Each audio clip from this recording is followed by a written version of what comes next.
Pemirsa, keberadaan Jalan Inspeksi Krung atau Sungai Daroy di Desa Stui, Kota Banda Aceh ditargetkan dapat menjadi pembangkit kegiatan pariwisata di kawasan desa tersebut. Jalan tersebut dibangun melalui program Kota Tanpa Kumuh Kotaku tahun 2020 oleh Kementerian Pekerjaan Umum dan Perumahan Rakyat (PUPR).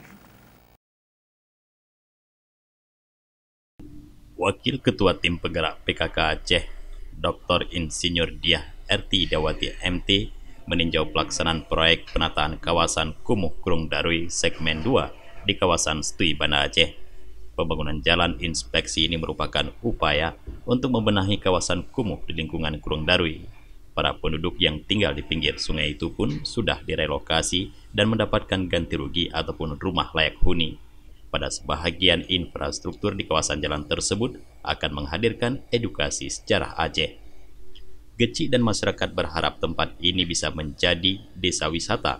Nantinya pada bahagian infrastruktur di kawasan jalan tersebut akan menghadirkan edukasi sejarah Aceh.